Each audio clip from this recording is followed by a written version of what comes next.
Cornwall Planning and Zoning Commission to order at 7:02 p.m.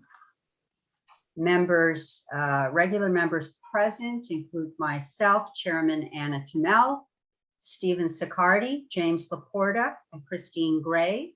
Alternate Michelle Shipp will be seated for Keith Bodwell.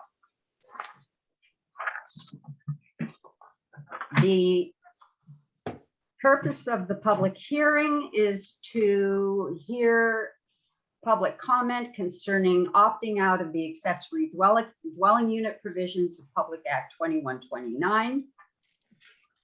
And I'm going to turn it over to Karen Nelson, who will read the announcement.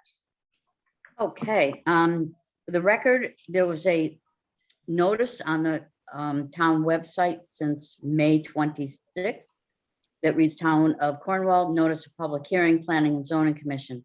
Notice is hereby given that on Tuesday, June 14th at 7 p.m. the Town of Cornwall Planning and Zoning Commission will hold a public hearing via Zoom on the following: opting out of the accessory dwelling unit provisions of Public Act 21-29.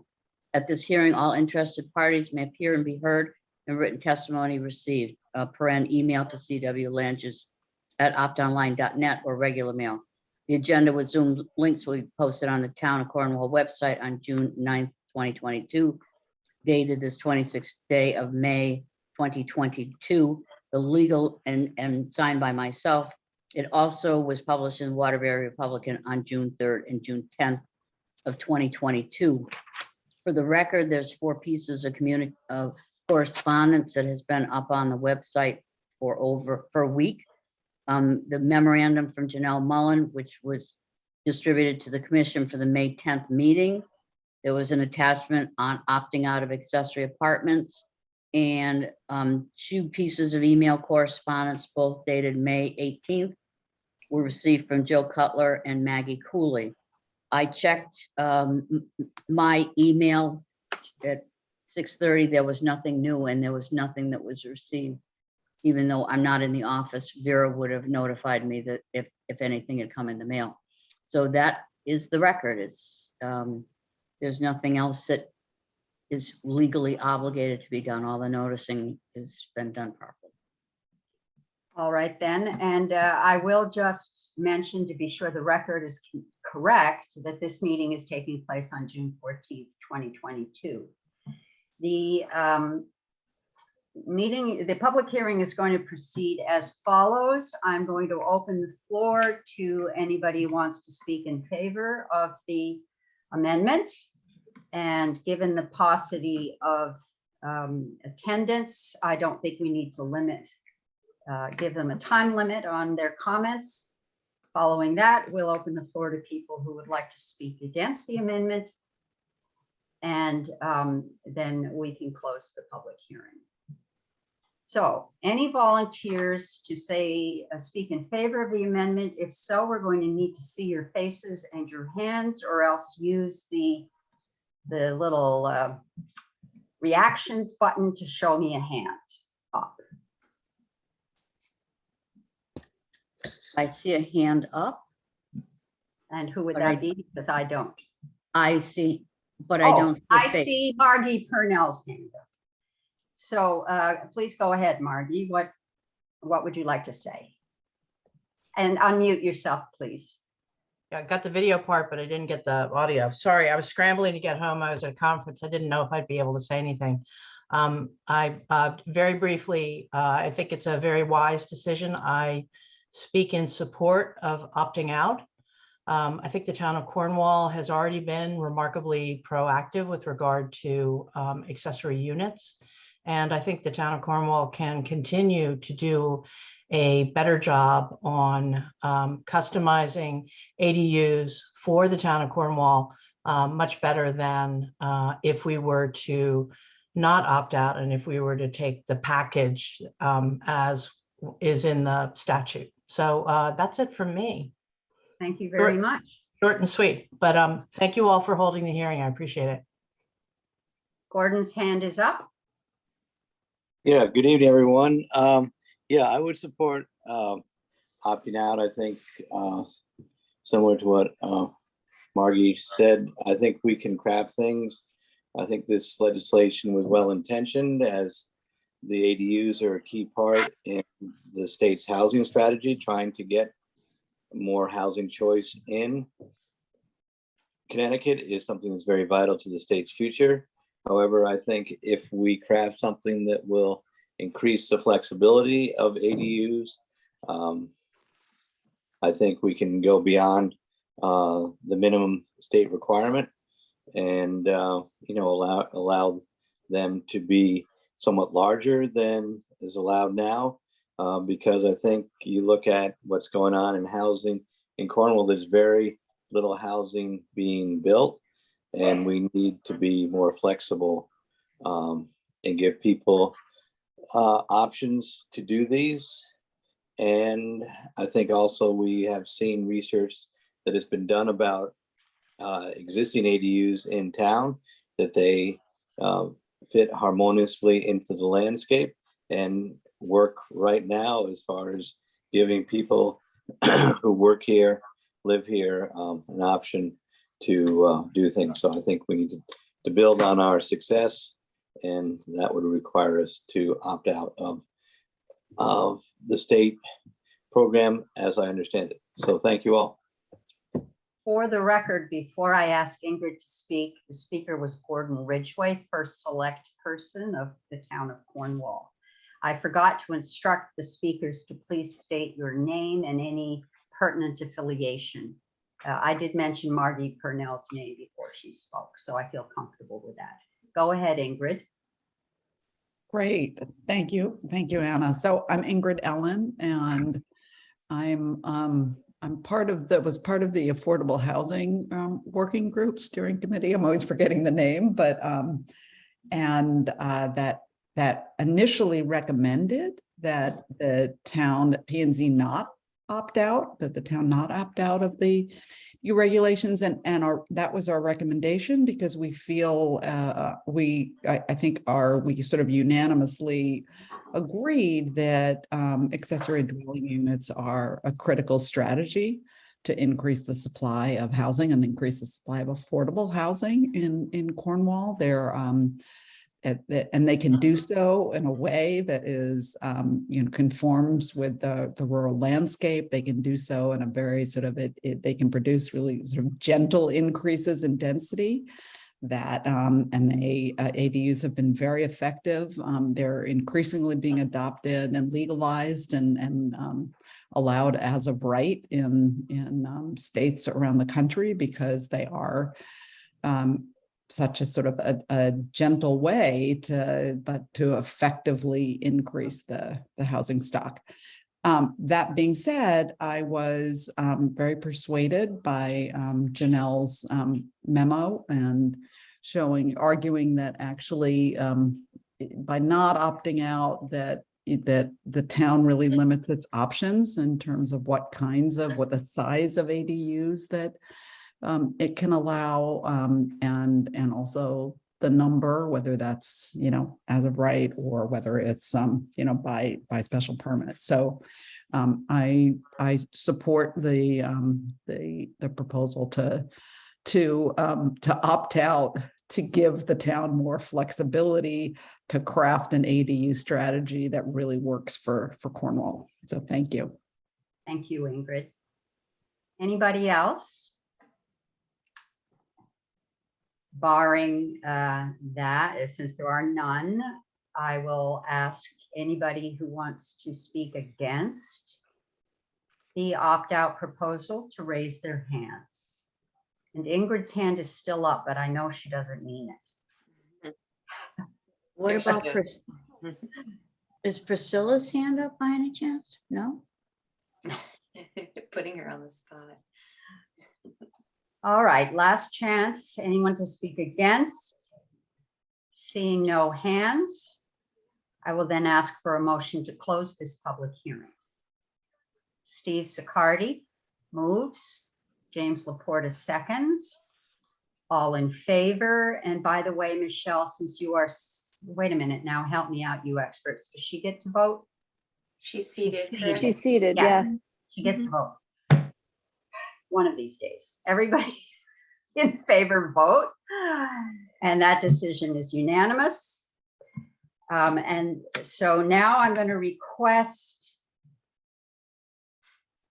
that we add an agenda item at the top of our regular zoning meeting to take a vote on the decision whether we're going to opt out.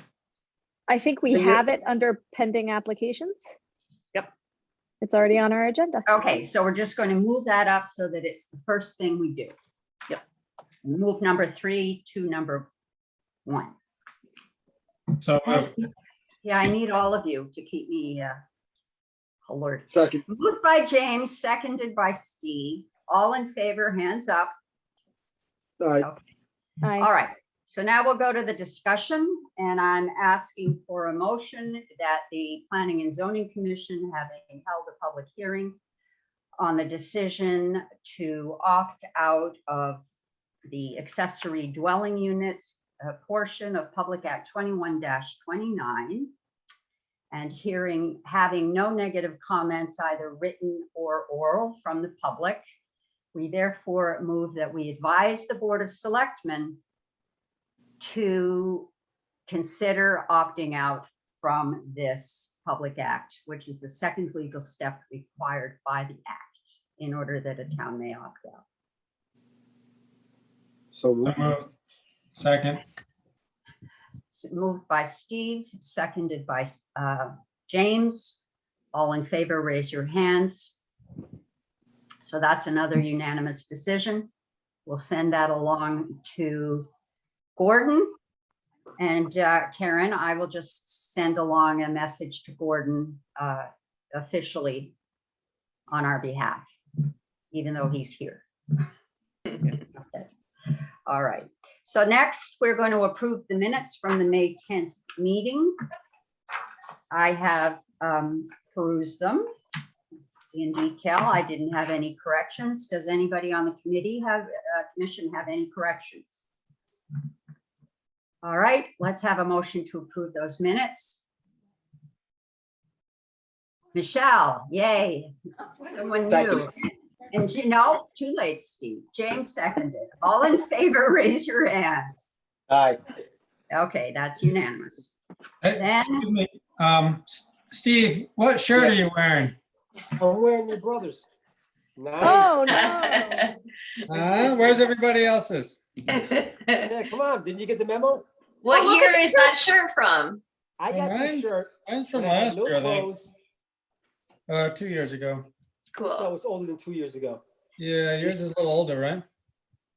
Well, yeah, your brother gave me this and right after my Oh. house burnt and I had no clothes. He gave me this shirt, he gave me pants, and he gave me work boots. And Susan has tried to get rid of this shirt several times. And I told her, you can get rid of anything you want, but you can't get rid of this shirt. That's Cornwall in a nutshell, you guys. I love it. Thanks. All right. Are there any new applications, Karen? No, there are none. Is there a staff report? I'm going to point you out to several zoning permits listed at the agenda, at the end of the agenda, 2 swimming pools and 1 new house starting on Sharon Goshen Turnpike in the next several weeks. And for anybody that knows anything about Camp YMCA, we had a recent inland wetland site walk that was attended by several inland wetlands commission and your chairman, Anna Tamel, and it does not come to zoning in terms of what they're doing up there, but they have expanded their septics, are putting in a water and a electrical line to start to expand additional services, which is all under their original wetlands permit. So they have completed a major construction project that never would have come to planning and zoning. It only went to wetlands, but I think it's something that you need to know, that there are things moving along at both Mohawk Mountain and even up at Trinity Retreat Center that are quietly expanding upon what they had and trying to make more community friendly properties available to the public for various services. I would just mention that it was my first visit to the YMCA camp. I was really impressed. I immediately wanted to be 10 years old again. And I want you to know that they have 120 employees. So I believe that counts as the biggest employer in the town of Cornwall. Anyway, I recommend a visit. They have a very nice general manager whose name is Patrick, and they haven't opened for the summer yet, so he'll probably show you around. Then, Karen, you want to go on to correspondence and communications? The only correspondence and communications was the correspondence from the New Cornwall Conservation Commission, the correspondence that I sent to you that was entitled Physical and Cultural Landscapes of Cornwall, Connecticut. And that was for you to consider and discuss at your leisure at some future date, I would imagine. I have to admit, I don't remember receiving it. So, and I we're think all- you put it in, I think you put it in the Google box. well, after the meeting, I will double check and perhaps we can speak about it again at a future meeting. Okay. That's all I have. Okay. In that case, we're going to move on to our workshop meeting. We have a rather short section today, but quite dense. We're going to ask Janelle to please lead us through Sure. Article 7. I see Karen's hand too. Would anybody be highly offended if I reconvene back to my vacation? You are on No. vacation. You are hereby asked. Not one bit. Not in the least. I'm sitting in Chatham in an Airbnb that I didn't see the 100-foot striped red and white water tank like 150 feet from our back deck until I was here for like 15 minutes to half an hour. But if somebody does something to the water tank, we will need an ark, all the people in this house, to paddle down to old Queen Anne Lane to get to the ocean. So Enjoy, Karen. I'm going to zoom out and you have, I'm going to close out, and Janelle, thank you for taking Yeah, care and- of, Karen, questions that come up for you, I'll just jot down and I'll email you. okay. Enjoy your I'm vacation. I'm very, yes, Don't gonna read your email now or on vacation.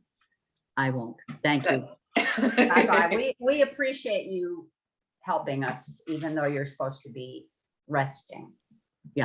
Well, I hope that I don't end the meeting. What do I have to do? Just click leave. Just click leave, don't click end meeting, just click leave and you will be a-okay. Oh, that's up on the top, right?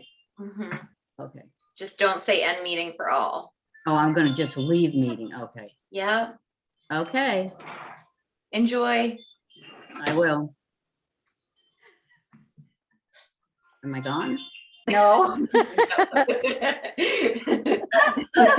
like the patient who asked me, am I dead?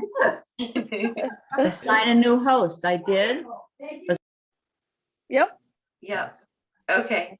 All All right. right. Janelle is going to want to screen share, I would suspect. Yes, let me make sure I can do that. And moving right along, so we're at Article 7, permitted uses. I do have in my notes that we have to return to conditioning special permits. That's a big one from last section that we've left as sort of pending decision making. So did not want anyone to think that we've forgotten, but we'll move forward, and then I think we'll have time to revisit. We're at a pretty steady clip with getting through the documents. So so starting with Article 7, again, the green is anything that was sort of my language added. Most often it's for clarity. Other times it adds other thoughts that come up often. And then black is something that comes from the regulations as written. Oftentimes page numbers are referenced. And then blue is anything that's a reaction or an update based upon statutes. So based upon the powers that were given from Connecticut general statutes. This section starts just with the general rules, and we're discussing allowable uses this evening. So in brief, allowable uses in each zoning district and what distinguishes which uses are allowed by right no zoning permit, with the zoning permit, by site plan approval, or by special permit. I thought it was really important to distinguish these different categories of permissible uses. I think oftentimes they either get lost or confused. Things can be interchangeable. People like to say by right, and sometimes it's misunderstood whether that means you still need paperwork or you can just go ahead and do it. So this is really meant to clarify. Site plans seem to be very, very seldom used with the regulations, and we'll revisit that this evening so we can understand what is a site plan versus what is a special permit and what uses fit with what category. Then I just touch back to the fact that authorized uses are still subject to the general provisions, all of the dimensional requirements and other applicable requirements that are in the regulations. For certain locations, overlay zones, which we'll get to next time, and then specific provisions, which is currently in the regulations as supplementary regulations and sort of provides itself as a catch-all section. So we get into uses permitted in any zone. And just to clarify, this is uses in any zone without a zoning permit, which is termed by right. So we get into agricultural uses, and specifically we'll touch back on agricultural uses in Article 7. I do know there was an update before my time working with the commission, and it will be really nice just to get everything in the document so that we're addressing specific accessory uses to agriculture and also agricultural uses. But in general, agricultural uses are permitted in any zone by right. There's an interesting little piece in the supplementary regulations that talks about yard sales, garage sales, tag sales, and I really think of those as a use. So bringing that into the use chapter instead of having this catch-all chapter, which is supplementary regulations, which is currently, I think on the regs, this is on page 22, and that section starts on page 21. So this is verbatim from the regulations. Right now, yard sales, garage sales, tag sales, and the like, and that's verbatim, the language in the regulations as written, without a written permit in any zone, provided they are no more than 2 on the same lot in any calendar year, and provided each sale lasts no longer than 3 consecutive days. Then we get into necessary non-commercial excavation, which is not clear. When I first read it, I had to ask a lot of commissioners what that meant. So I did add some language of how what essentially means is it's associated with essential site work. So if you're building a house, you need excavation for a septic. And it also gives one a threshold so that if earthwork exceeds a certain threshold, that a permit's required. This I can do away with and just leave it as necessary non-commercial excavation. It's a little bit hard just because it doesn't get defined. What we can also do is we can address it in our definition section. So I'm kind of all over the board on this one, would just love everybody's guidance. I like that it's specified because I don't think that's hidden currently in our chapter on removal of earth or whatever that's called, correct? Yeah, excavation, earth materials, it kind of sneaks in towards the end of the regulation right now. And what I struggle with is just putting myself in Karen's shoes. If she were to go out to a site and see someone on an excavator or other equipment, and she's asking them, hey, what are you doing? I don't know if there's a permit on file for the work. If they're just like necessary non-commercial excavation, does that mean that it's allowed by right? No questions asked? Well, I would think, you're burying a horse or something like that, or a cow, that doesn't need, that would fall under that. Oh, wow. Yeah, that's a really good thought that I didn't even consider. Steve. Yeah, this is a country town. And then the septic system, which you mentioned. I think it should stay in there. So, yeah, I mean, what's tricky is that Tricky. excavation for a septic system, the septic system itself has to be approved By Torrington Certainly. Area Health District. by Yeah. zoning. I think what's implicit is that because the septic gets approved, that there's going to be excavation. So Yeah, that's why I think that the regulations refer to this as necessary non-commercial excavation. And then with Steve's example, one can also argue this is necessary and it's not commercial, and I'm just doing a little excavation for the purposes of a burial. Yeah, yeah. So I Or mean, if you just wanted to clean up some divots in your yard, just Right. Yeah. regrade it and plant grass. I mean, And that would shoot, fall under landscaping and site improvements too. yeah. I think the word necessary is interesting too. Where do we draw the line with that? But 300 cubic yards is a huge amount of material. It's a So huge amount of material. that's also, I think this was put in the regulations historically based on there were some potential mining operations that they were considering for gravel mines. Mhm, And, mhm. I I getcha. I oh, I figured remember as now. much. Yeah, I Yeah. figured as much. Same thing with Back in the we'll 80s. touch on the whole. It came in 1970. Did I tell you guys this story yet? No. In 1970, a commercial gravel processing company came in and proposed that they were going to take something like 15 million cubic yards of gravel off the northern end of River Roof South, Mm, where it abuts on the next town up, Canaan. And they were going to build a spur railroad to carry all this gravel to the processing plant in Canaan. And furthermore, they were estimating that the whole project would take 10 to 15 years to finish moving all this stuff. So there was a tremendous brouhaha in town, a big petition, a special public hearing, and voila, a new amendment was passed creating this limit, mm. which seemed small at the time compared to what they had been proposing. yeah, Got it's it. 30 trucks. Yeah.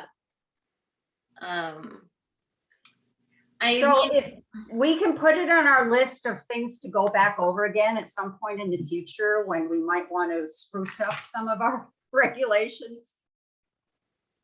What do you sure. think, guys? What do you I think think? it's good to have in there for now and catch all, and Yeah. I don't think it's going to hurt anybody. Yeah. Now, should I keep this reference to page 66, which is if earthwork exceeds that 300 cubic yards? Because that's in the regs as written right now. Well, in then that- it should Yes. be there. Okay, it's fine. Perfect. Just want to, I noticed I actually color coded this wrong. It's in green, but it should be in black because that comes from page 66. This whole section on earth materials, Okay. which is kind of towards the end of the regs. Then, okay, so I'm just gonna make sure that we flag this, but we'll leave it as is. Then a few things I added just so it's understood, and these don't even need to be in here, but sometimes it helps because I'm sure Karen gets questions, do I need a permit for this? Or people might wonder, well, what's somebody doing? So emergency operations, understood, fire prevention, public safety measures, those are authorized by right. Then we get into maintenance and reconstruction. That's another thing that's just, you're painting your home or you're, fixing a little piece of wood on your barn, that sort of thing. Landscaping, similar site improvements, and then fences of 7 feet or less in height. That is tied into the building code. And that I want to double check with Karen because some towns require a permit and some towns do not. So I want to make sure that this is in line with what she does. But also I know if it's not in the regulations, it's really hard to say, hey, I'm going to need a permit for that. So just so that we are clear on what things are going to be fine without a permit and what things the town will need some paperwork for. Mhm. So. I have a few questions that, would come in here, Yeah, which would be possibly under a new paragraph called, requiring a site plan. In-ground pools require a zoning permit, correct? mhm, Yes. mhm. We haven't mentioned them anywhere in this section. No, and I think we get to them.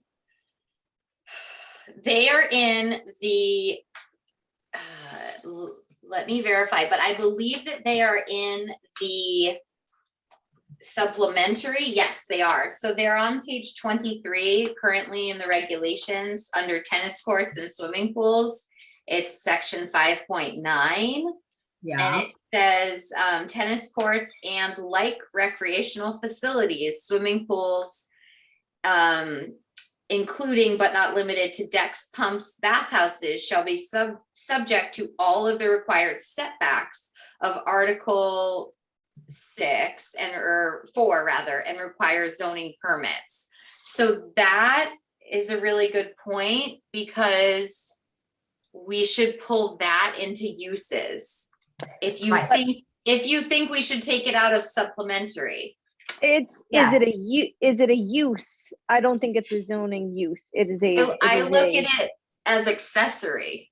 Yes.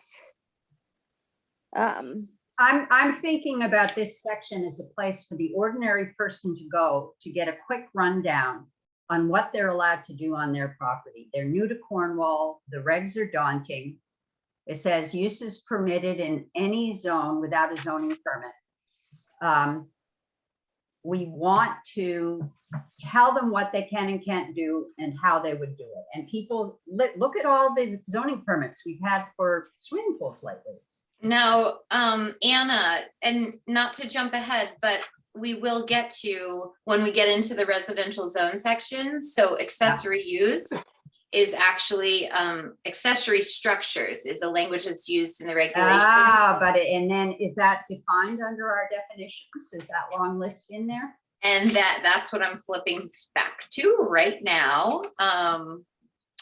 Accessory use or structure is in our definitions, and it's defined as an activity or structure on a property that's incidental and subordinate to the main use of a site. And doesn't say anything about zoning permit. No, but it does in the permissible use section. So it's not going to say, the definition section is going to say what something is, not what it requires from a zoning approval standpoint. This section, permissible uses, is going to say what use requires in the eyes of a zoning approval. Right, let's move along then. Okay. But no, it's all good. I just think what we might want to do later when we go back through looking at definitions, we can always say, for example, swimming pools. Just because it seems like it's mentioned very quickly in the regs currently. Just for clarification, but this is just a list of things that don't require a zoning permit at all. So swimming pools wouldn't be under this list. Correct. But in section 7.4, the next section, when it says uses permitted in R1 residential zone, accessory structures are part of that. And those, it does specify that those require a zoning permit. I think that's where the pool would fall. Okay, you're right, Christine. And Yeah. then one other question, your fences of 7 feet, and the 7 feet, you said you got that from? That's building code that's been updated. The International Building Code was updated 2 years ago, requiring the fences of this height higher need a building permit. So oftentimes what towns do is they require both the zoning and the building, because if you're getting a building permit, you need the zoning official to sign off on it. So it's sort of to make sure that everyone's looking at that CO. Okay, thanks. But I wanted to confirm with Karen, because I know there are some instances where because this 7 foot is relatively new, it used to be 6 feet. I want to make sure that we're not conflicting with what her current practice is. She told me that she uses the 7 foot. Okay, great to know. Great to know. But otherwise, it's my understanding that people put up fences without getting permits. Correct. Right. Yeah. Okay, anything before we move on to special permit uses permitted in any residential zone? Okay. Reports. Okay, so we just referenced back to 6.6 to 6.15, which was the special permit procedure, which we went over last planning meeting. And this is very much verbatim from what our regulations say. So we get town buildings in our regulation, bless you. I've added town-owned buildings, and I struggle with this as a use a little bit. But that's just my planning brain thinking. I don't look at a town-owned building as being a use. But might be a Right, what if- discussion for another day. What if somebody donates a building to the town and the town doesn't actually use it, they just own it? Is it? Yeah. And then, I mean, and then they go Building. about using it, and my understanding is that they would need a special permit for any approval, Right. whatever that use might be, but town-owned building just doesn't seem specific to use, but Town again, occupied? so the way the regs are written, and this comes from, it just says, actually, it reads town buildings Town as buildings. a special permit use in residential zones. But Cornwall Plains is a special zone all unto its own, is it not? It's not, No, Yes. so the current regs, what we're referencing right now is on page 7, special permit uses in any residential zone. And it reads A, town buildings, B, public utility line substations and buildings. So this is very much verbatim from the regulations as written. And I just ask questions for clarity's sake, because as the regs read right now, it does say town buildings requiring a special permit in any residential zone. I'm okay with town buildings. Great. Yeah, I think it's just semantics of what a use is, but I think it's just from a planning and zoning perspective, we have to classify everything as, you know, a catch-all phrase. So because public utility lines, substations and buildings all, if you're, you know, it would be the same type of thing. Are you gonna, is that considered a use? They're actually just permitted entities. But I think I'm still fine with the word use. Yeah, it's just confusing because then what does it mean? So a town building needs to get a special permit, but then what use is allowed in said town building? Is it just any other permissible use? It's just. The town can do whatever they want. well, you know, I'll give you an example. There have been some people looking to find a building to buy to turn into a community recreation center. Yeah, And so if the town bought that building, I think they would want to have a special permit to be allowed to use it as a community recreation center in Got it. order that the neighbors and other people in town could have a say in its use. mhm, Yeah. That makes sense? yeah, Sort of. yeah. I just don't look at, like, because it's the word is town buildings. I just don't look at that as a use, but that does make sense. The Yeah. use comes up in the special permit process itself. Yeah, yeah. Really, could it be? Why don't we change the language to the use of town-owned buildings then? Or what if the town, like, I was thinking between Anna and Christine, both ideas, if there's some entity that has a building, but is going to be used as a community center, but is not owned by the town, the uses of the town. So if Yeah. we hold an event that's sponsored in some way by town in a building that is not owned by the town, it's still town using the building. See what Yep. I'm saying? Yep. Yeah. So we should strike owned, I think. Okay, so just town buildings need special permits, whether it's. Yep. Okay, great. So we will leave it as written in the current regs. Then, as written in the current regs, we have public utility lines, substations, and buildings.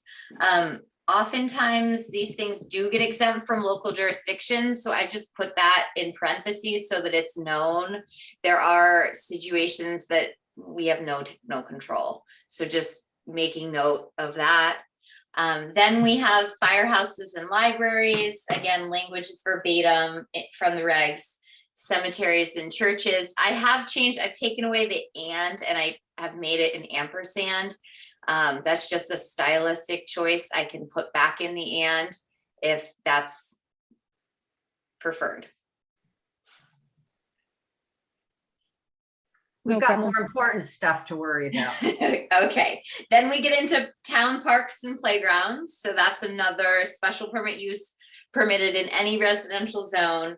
And then we hit educational, religious, philanthropic uses, but excluding correctional institutions. And then educational, religious, philanthropic uses operated by a nonprofit and this is not meant to say movement, it's supposed to say government. Government. Oh, thank you. I must have been thinking about other things at that moment. So And you're saying educational, but it says education, so we should change that as well. oh, yeah, I mean, do we want it to just be adapted from as the regulations read now? Because it does say educational, religious, philanthropic uses. So yeah. We're allowed Yes, to if it's make a use, it language should better. say, well, if it's a use, it should say it's an educational use, not an education use. Yeah, totally. So it will read educational, religious, philanthropic uses. Yep. But excluding correctional institutions operated by a nonprofit or government entity. And that's a carryover from page 7 in our current regulations. And then we get into this G, municipally operated dwellings used to house indigent welfare clients. Yeah, I struggle with keeping this in there. yeah, it's politically incorrect language. And And you're right, it would be a town building if it Yeah. were operated by the yeah, municipality. we did have such a building here in town a good long point. time ago. And it had a special permit, and the special permit was renewed over and over again, but that situation doesn't exist anymore. So I agree with Christine. Yeah, me too. Great, so let's omit G. And then we do get into hospitals, convalescent homes, or rest homes. Some of this language has been updated. It's really up to everyone. I understand obviously what this all means, but perhaps medical facilities, assisted living, and or senior housing, but we can just, it's really up to the commission. Because those are very specific. I don't like reminding people that some of the language in our regs hasn't been changed for over 50 years. Our culture has changed, our society has changed. I prefer to use the current terminology. That's my feeling, Yes, what is the current terminology? what she says. Okay, I'm wondering about hospital. We have medical facilities, but that could also be A doctor's office. Yeah, I'm sorry, what's that? I agree with you. I jumped to what you were trying to say. Sorry.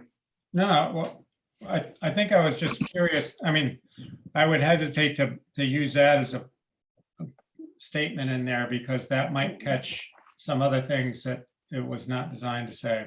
it might Yeah. even catch that the Betty bus that's now Yeah. parking out front of the Union, right? Right. The- Very good point, Christine. So let's go back to hospitals, comma, assisted living and or senior housing. Yeah. Michelle? Okay, Well, I have a question about senior housing. How does that impact, like, if we're talking about Bonnybrook, obviously they had to have permits to Yeah. build it, but is that what we're talking about in senior housing? No, Because we're that's not. what I think of as senior housing versus rest home. It should be nursing home. yeah, there's another term, yeah. So So, And to or me, nursing home? senior housing is more Bonnybrook assisted living or independent living versus nursing home or rest Hmm. home. The current, I'm sorry. The current, I've had a long day. My brain's not 100%, but No worries. the actual medical language used today is assisted living and nursing home. great, And they come up with all kinds of fancy names, calling themselves senior care facilities. But the average lay person yeah, recognizes the distinction between assisted living and nursing home. beautiful. So therefore, H would now read hospitals, assisted living and nursing homes. Yes. Okay. And then we get into apartment uses in residential zones. This is a little bit unclear to me, Yeah. because does this just mean efficiency units or accessory apartments? I think it means a Well, lot of different things. Like if you yeah. had, Or is it like, is it also saying if someone were to put a 6-unit, like a special permit for a 4-unit house somewhere, it's just, I'm not sure what this means in the current regulations, to be honest. And it gets mentioned within the use chapter, but then it doesn't get referred back to.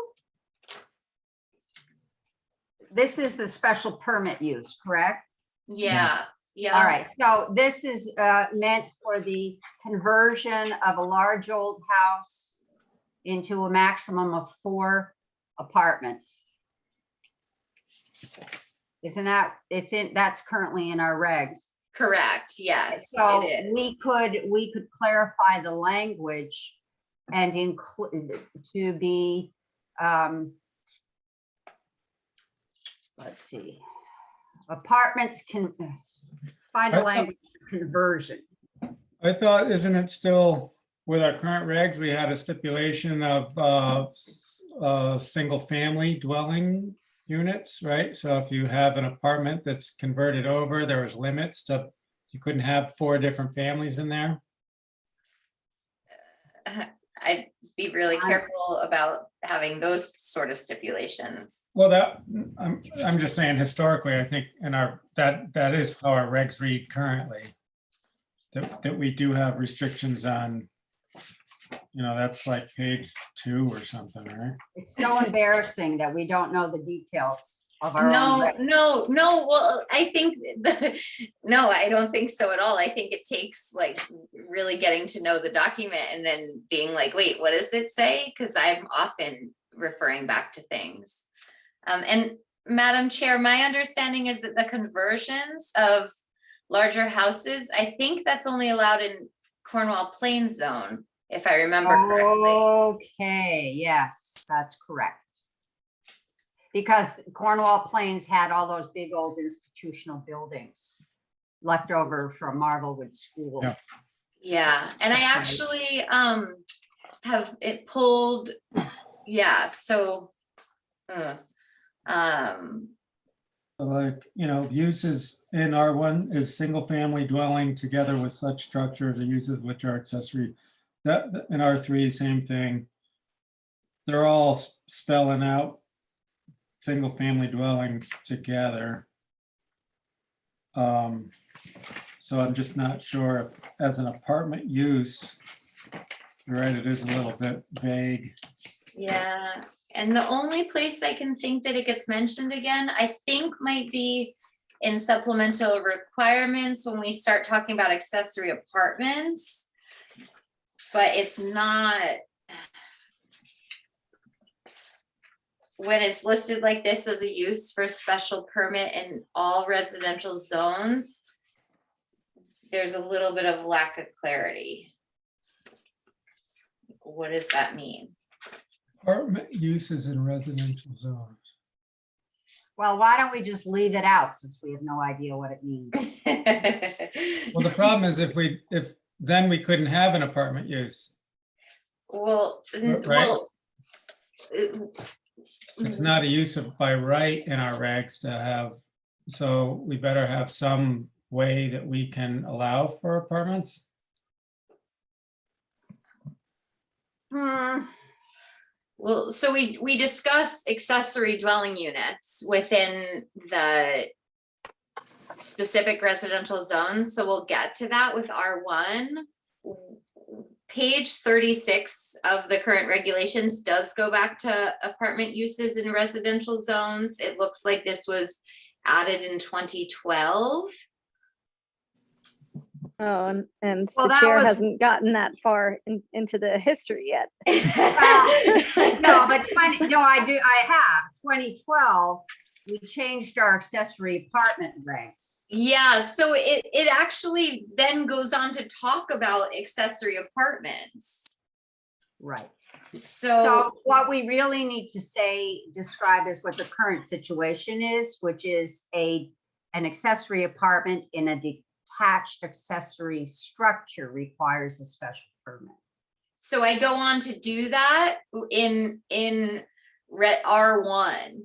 So And in that's, that, and then that's tricky because the tricky thing about the regulations as written is it goes on to say any use permitted in R1 is then, because it's implied that any use permitted in R1 is also permitted in R3 and R5. So why not just put it into permitted by special permit in all residential zones? got it. That's not clear in the current regulations because it actually doesn't have detached accessory dwelling units within the special permit category, but it seems like it should Well, because that is simply another example of our problem integrating amendments into the body of the regulations, which has been a problem for a long time. And they were often, incompletely integrated. And that's what we hired you to fix. so to make this more clear, if we actually have by special permit in all residential zones, which will be reflected upon later within supplementary detached accessory apartments. Right. And we do go on to define accessory apartments. And I'm trying to get used to saying accessory dwelling units since that's the proper legal language nowadays. Yeah, ADUs or accessory dwelling unit. So that clarifies. So then therefore what we would be doing instead of apartment uses in residential zone, it's going to read detached accessory dwelling units or accessory apartments. Right. Great. And in the same vein, I had intended to bring this up. Number J, you say room and board. That's another example. There was an amendment passed in the 80s that got rid of that phrase and brought in bed and breakfast instead. Okay. So I wrote bread. I was probably so you can remove the room and board. okay. So now this will just read bed and breakfast establishments, and that will require a special permit. Right. Great. It does. I even see that as being a little modernized now that nobody's really opening bed and breakfast, but that's just me. I won't. Well, we had a new one Yeah. within the last year or two before you came on board, Janelle. Do they serve breakfast? Yeah, of course they do. Okay. Okay. Just needed to know. We actually have several in town. Great, great. So bed and breakfast establishments, and then once we get to supplementary regulations, what I do want to do is when the regs are mentioning other sections, so we do get into, there are some stipulations around bed and breakfasts that will be referencing that section once this is a completed section, so that people know, okay, special permit required, but there's a little bit more information about other things that I need So to know. you'll put in see further and there will be a link. Yes, yeah, it'll be a hot link online, and then it will also state what section it will go to. So just want you to know we'll get there once the document is comprehensively complete. So then we get into the shop and storage use by contracting or building tradesmen. And then it says no special permit required for this use in a commercial zone. Again, that's another element from the regulations as written. Yeah. Then we get into L, currently reads home occupation. I believe it would be better suited if it actually reads major home businesses, Yeah. just to reflect the current regulations. Yes. Yep. Great.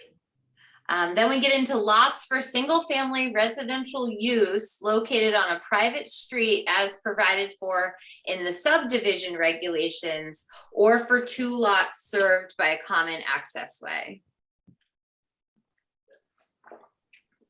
Yeah, it's an old regulation and it's in there. So Okay. Mhm, mhm. Then we get into, and this should, I'm sorry for these typos. This should read town or nonprofit sponsored affordable multifamily housing. Again, a carryover from the language that's in the current regulations. sure, that would cover Coogan Village Yep. and Yeah. Bonnybrook too. Yeah. And then finally, we have antennas, towers, and wireless communications facilities.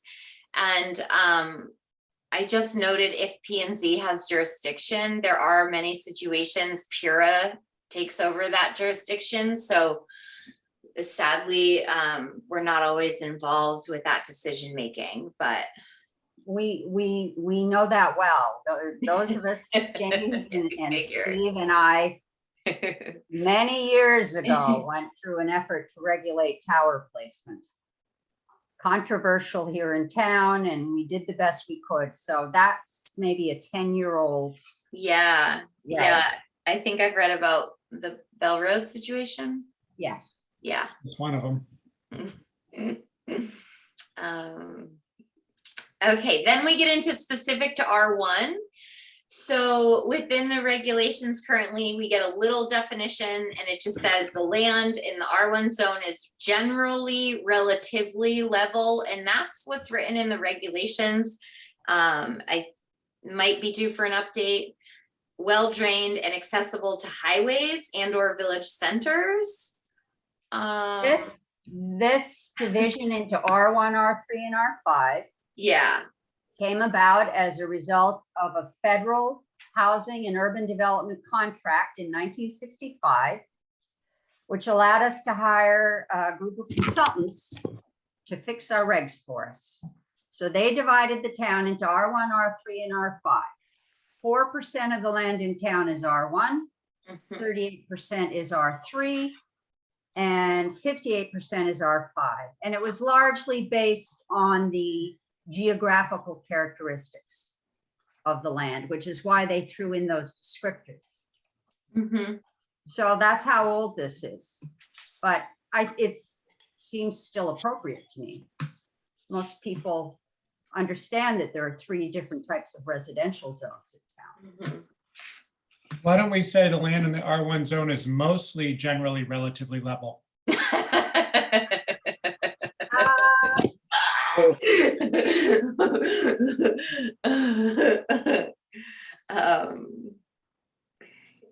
What's wrong with generally? Generally? Generally relatively level. Multiple adverbs. Sort What's of, wrong with sort of that? maybe. Is redundantly mostly generally relative. Where's our wordsmith?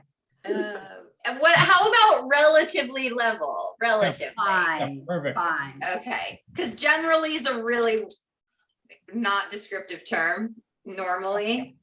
Relatively level, well-drained.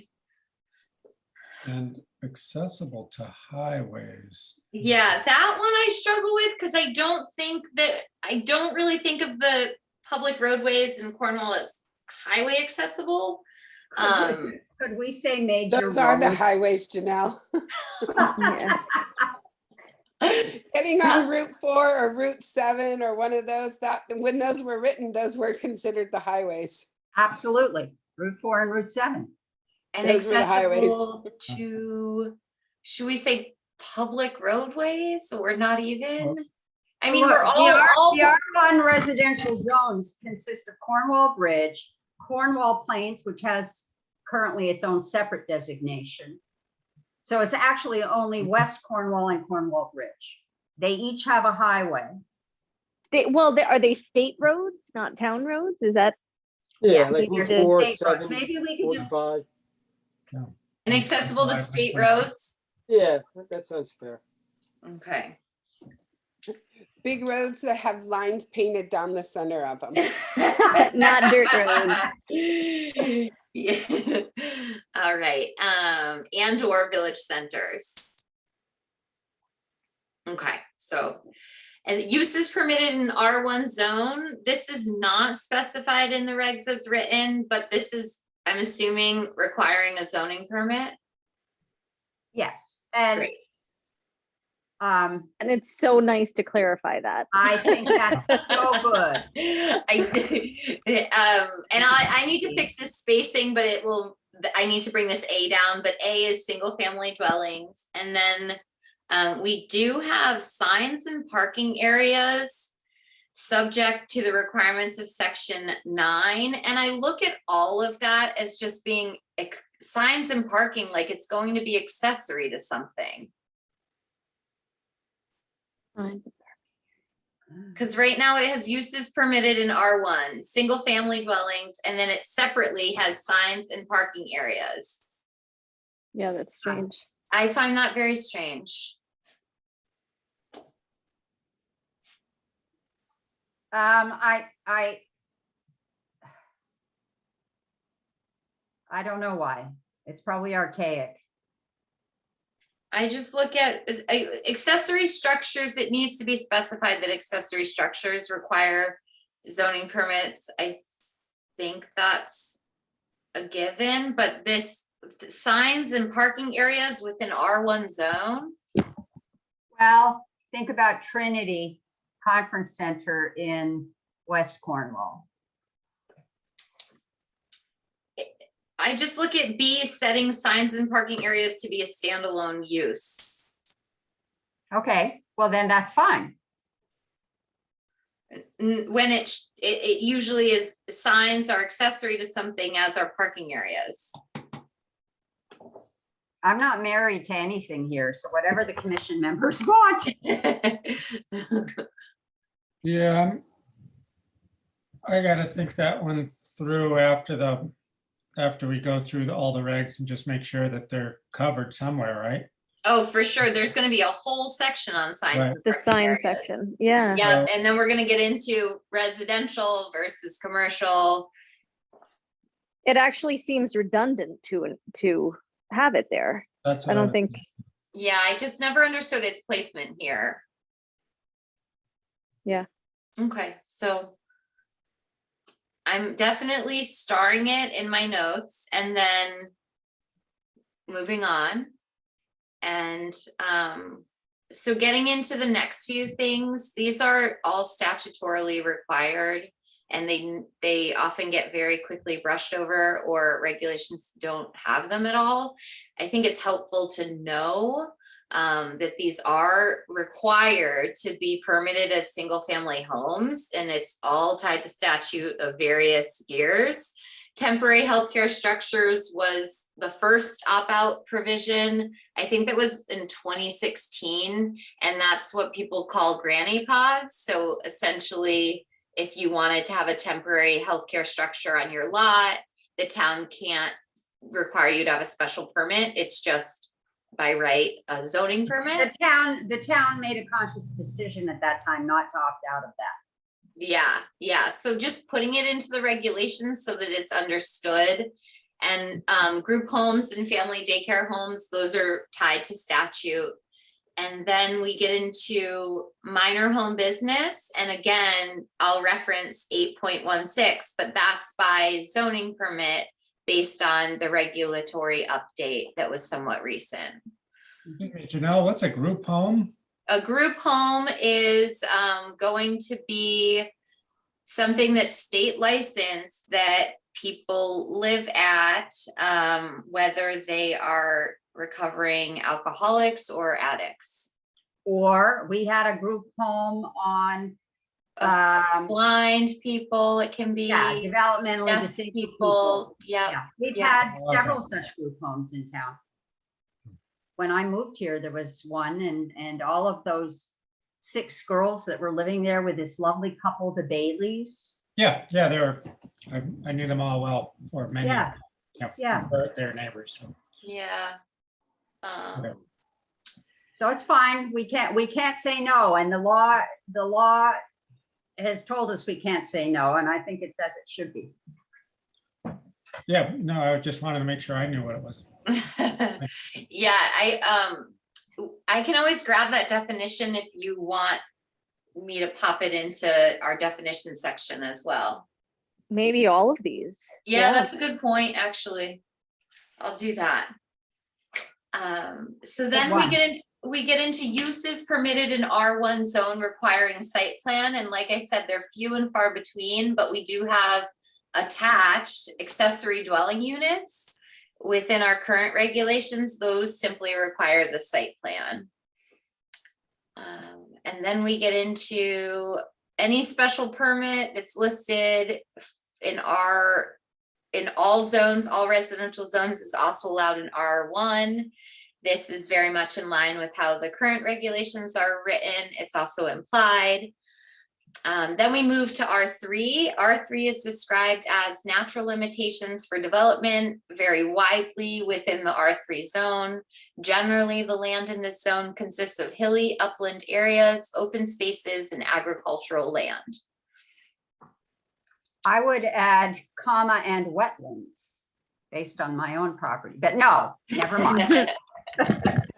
Yeah, it's interesting because hilly upland makes you think, okay, there's not a lot of wetlands there, but Yeah. It's okay. Okay. Okay, so uses requiring a zoning permit, again, any use that requires a zoning permit in any zoning district or in R1. And then uses requiring site plan, any use requiring site plan approval in R1. And then a few new uses are allowed by special permit in R3.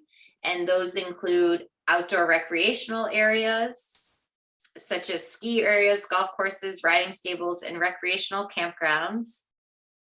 And then we get into roadside produce stands, which I believe has been updated elsewhere in the regulations that we should probably harmonize at this point in time. Greenhouses, garden centers, nursery, or landscape services, including the sale of plants, whether grown on the premises or not, and related supplies and services, and the sale of farm produce and related products, which are primarily grown by the owner. Yeah, So- roadside produce stands was amended in 2019. That was my understanding. And is it true that it's a zoning permit or is it a by right use? I'm remembering zoning permit, but I suggest we check. Okay, I will verify that and then I'll get it in the right section based upon what that says. Okay. But I that definitely was flagged in my mind to revisit.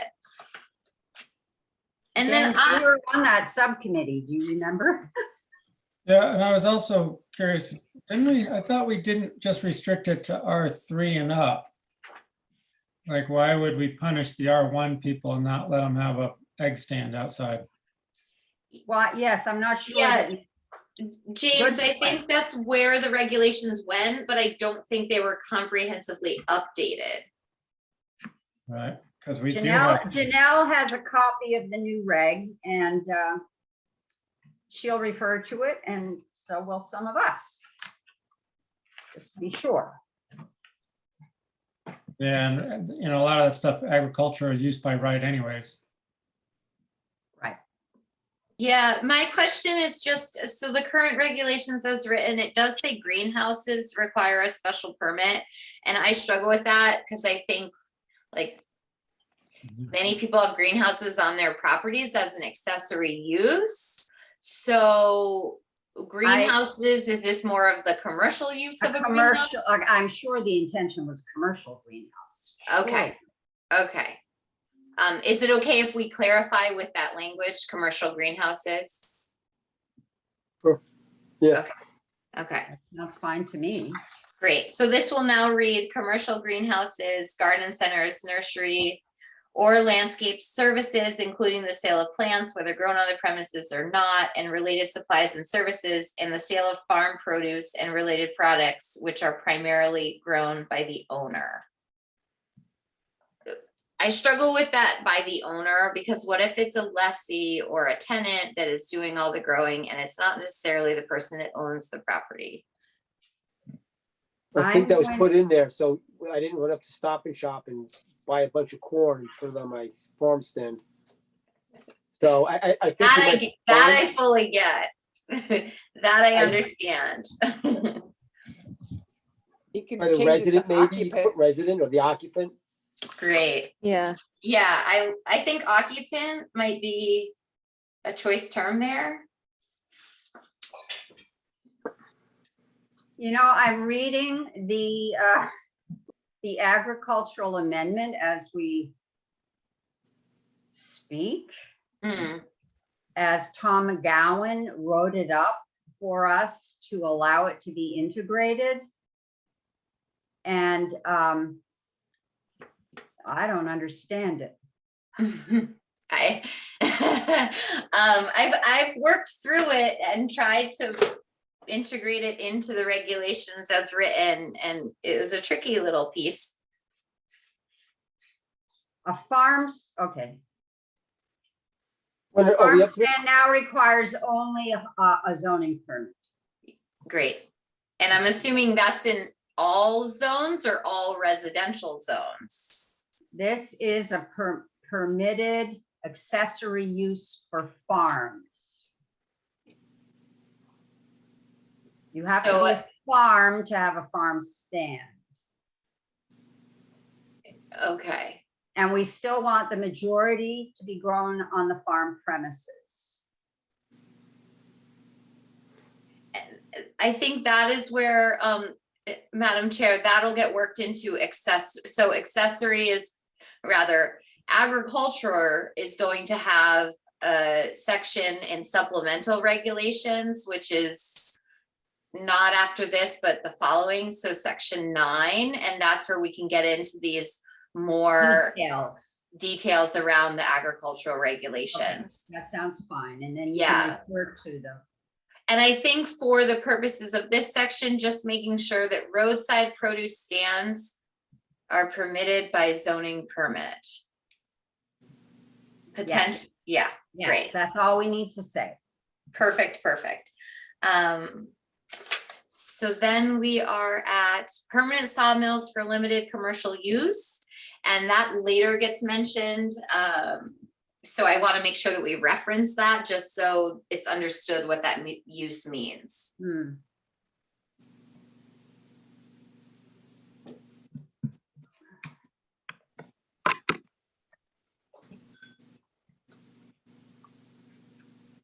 Anyone on that note, shall we keep moving? Let's Keep keep going. moving. Okay, antique shops, so that is in R3, permitted. Yeah, that was, that was added probably around 1972, 1970 as well. And it wasn't defined at the time. Yeah, I'm all for antique shops. I just want to know Yeah, what we need. well, the thing is that we have never encountered anybody. Have we? Michael Trapp, does he sell antiques? He's in a commercial zone. That's not a residential zone. We've never encountered an applicant. Mhm, mhm. Michelle. Well, I'm curious about the antique shop when we talk about our home regulation and businesses. So if you haven't, would that be like an actual only antique shop? Nobody's living there too. So you would be putting a business in the residential area? Or is that someone has a barn on their property? Because wouldn't that then fall under our home business regulations? Such a good point. Yeah. Very good point. Such a good point. The problem with this is that it's an antique. When the new regs were first being formulated, the list of allowed uses was constantly being argued about and changed. And there was a few individuals who argued over and over again for antique shops. And so they finally caved and added them. And that was 50 years ago. To remove antique shops, we'd have to have a public hearing. Well, we have to have a public hearing For all. All of this. for all anyway, this work. All right. I mean, I feel a little funny about having them in there because it seems like it's a special. It's like, why should we have a favoritism just towards antique shops? And Well, but they can only have one customer an hour. Well, so let's just flag that then, that when we have the public hearing, wherein we have promised not to actually make substantive changes, we can explain about this bizarre phrase that doesn't really fit. And see whether people have anything to say about it. But Well, I am- technically, we're not taking it away. We're not taking it away. It falls under the home business, which requires a special permit anyway. So it's still there. It's just in Oh, a I like different your section. logic. Yeah, Oh. and you're not Thank limiting it, you. just the R, what was it? It was limited to the R3, correct? Now it's open to everywhere Everybody. through Yeah. home business and special permitting. But keep in mind, home business prohibits retail sales. Unless it's a Oh. major home business, so it would, Right. it would Oh, pop it that's fine. back into a special permit, but you could still Exactly. do, there's a residential component combined. Maybe what you should just say is antique shops and then in parentheses, see major home business. Well, then they have to go for a special permit. Yeah, Right. you have to go for a special permit under here. This is 0.3 Yeah. special permit uses. Oh, okay. So in then it's, R3. yeah, then So it's the same, it's just moving it to a different Yeah. section. And then you'd actually allow it in the R1, which is probably better as a special permit option anyways. So I think it would be interesting to just have that as any other home business. and they'll clean it up a little bit. That's a really good solution. Move. So just for my clarity, what does the commission want me to do with E antique shops? Remove it. Okay. Just wanted to hear someone else say it. Then we move on to They're all town. being recorded. Then we move Have on your to back. town or nonprofit sponsored lots. And this, I put a question mark just because it's another one. So it's mostly, again, just the town owned element, or is it also the nonprofit sponsored element? yeah. Not the most clear for me when I read it. And just curious if it's clear for everybody else. It might just be me. Well, I think we're thinking of the lots that the CHC has. But and then do they go through the special permit process? Ginny Potter had to, Yeah. but we had just made a new amendment that hadn't actually started. Yeah, That that was for the would've- second and first cut.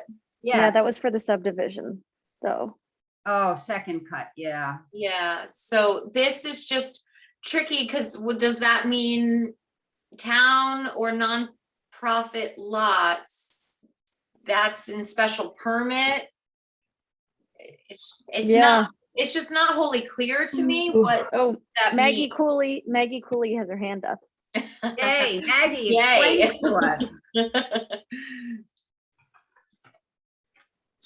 Hello. Hi. That, Hey, Meg. that was a parcel program lot addition to the regs. And every time you create the lot, it is a special permit application. And then when you go to use the lot for the parcel program, I believe you go back through special permit again. Oh boy, That's wow. ridiculous. That is Yeah, ridiculous. 'cause I'm assuming the lot gets used for a single family home often. Correct. Yeah, So far only. that would seem more stringent than other single family homes. Well, I may be wrong as well. If Karen were still here, Yeah. she would know for sure.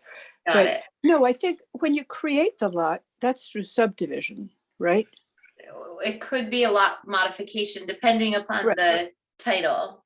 Right. When you create the lot, it's through subdivision. So it's when you apply to use the lot as a parcel program, I think that's when you go through special permit. And that's the use. Yeah, that makes sense. Okay. It's Why? just- If it's a Yeah. single family home? If it's a home, I just don't understand if it's a single family home. Because maybe, but- it's an increased density. So Ah. it's a special use. Okay, that explains it. Okay. Thanks. Thank That you. makes- Thank you, Maggie. That's Yeah. logical, but I still don't agree with it. It clarified it for me. I've always been Yeah. curious about what that means per se. Yeah, it's because you can make, I think, what did we have as a minimum size was a R1, as a 1 acre lot in a R3 or R5 that's for the purpose of the affordable housing. Yes. And would it be clarifying if this just says, for example, like lots seen in the parcel program or other language in there? I think we're used to seeing it as a nonprofit sponsored lot. It's common, I think, for the commission to recognize. what's Yeah, going but on, for a planning practitioner like myself that has moved into this town, when I picked up the regs, it wasn't clear. Sure. You could just put in parentheses, e.g., or parcel or in quotation marks, parcel program lots, just to add extra language to be sure it's clear. Great. Yeah, I think it's understood. Everyone kind of gets that it's part of the parcel program, but I think just for all users, that might be helpful. Then we get into R5. Wait, can I have a quick, I'm still processing. So, okay, the lot has to have a special use permit if it wants to be used in the parcel program. I guess so. If an indigenous welfare client wants to build a house They have to have, on the parcel program owned lot, they have to have a special, the CHC, and they have to have a special permit. but if anybody else moved in and it was just building a house, but not under the parcel program, they would They not would need a require an zone- extra. they would- Right. No, they wouldn't be able to do it. Because that lot was carved out of a larger lot and it was I don't know, you could think of it as non-conforming. Right, but when it was carved out, it got a permit to be carved out. So it was already permitted to be a parcel lot. Yes. Yeah, but I don't know, maybe we didn't do I don't know, maybe. And so then this is an additional one. Yeah, that- it's I'm still digesting it So too. can we flag this, that when we're allowed to Yes. make changes, we can Yes. take the burden off? I'm flagging it. I Thank think, you. just for clarification, I think you needed a special permit to make a non-conforming lot work for the parcel program. So you Which got an totally makes sense. right? But is there's that what not- this one is? There's not another special permit required, I don't believe, after that's been, in other words, like Ginny Potter doesn't, or whoever the future parcel program lot owners, they don't have to go through another special permit process to build on that existing lot. The lot has been made, it's a lot of record, it's with the Cornwall Housing Corporation. And now they have permission to go and develop that lot. The lot's been created. But we did have to go through the special permit process to create that lot for that parcel program because it's otherwise would be a non-conforming lot. Okay, that Because makes it's not there sense. to- I mean, Yeah, that makes sense to me too. Is it helpful for this to read to create a town or non-profit sponsored lot? yes, I think, well, if that's what it's intended, that would be helpful to know that it's that one Where- initial point. Where does that regulation currently sit? Because that was another amendment that we put through that was supposed to be integrated into our regs. Do you mean the second first cut one, Anna, Yeah. or one that predates, or a predated one? Was that a yes? We're yes to your first one. Yes, Yes, so there Yes, Steve. is the integration of this, and I always use the second first cut term, but there's the integration within supplementary requirements. But when that addition was made, nothing was done to the use chapter. So that's on Well, page 51 of our regs, town or nonprofit sponsored lots. We have that regulation already in place. yeah, That's 8.26. So this is just telling us that the use is there in what zones or what uses are available. But then our regulations actually spell out how those uses are handled in the body of our regs. that's right. Although we're giving people a quick overview here, correct? Yeah, it's helpful. So it's, we're going to come back to, these are just saying what the permitted uses are or whether it's permitted or not permitted, but they're not the actual regulations associated with that. They're just saying you could do this or you can't do that. But it's more than that though, James, because we're dividing it into 3 sections. One is zoning permit, the second is site plan, and the third is special permit. So this is in the special permit section, so we need to get that language right to match that amendment. Yes, that's Janelle's job. Right, so we're gonna send you that amendment. Yeah, my understanding is it's not an amendment, but it's actually what is in the regulations as 8.21 town or nonprofit sponsored lot, which has been in there. No, we made an amendment. Unfortunately for you, that amendment was never, it was also not properly integrated. Oh, have I seen this amendment? I don't know, but I'm gonna make sure you get it. Oh, okay. The wheels are turning now. Okay. Well, the chaos is astonishing, isn't it? No, it will just be really nice to integrate all of this because that's where a lot of clarity, because then we can actually say town or nonprofit sponsors lots as explained in section and then flip to that section and it will be better understood. Right. Great. So we'll leave the language and then we'll wait for that explanatory language. Thank you for clarifying. That really helps. We're all digging deep in our memory banks. Is everyone ready for R5? Yeah, we're getting close to the end. Okay, we are. Much of the land in this zone is state forest land and not available for development or unsuitable for development due to severe natural limitations, including steep slopes, exposed or shallow rock bed, and wetlands.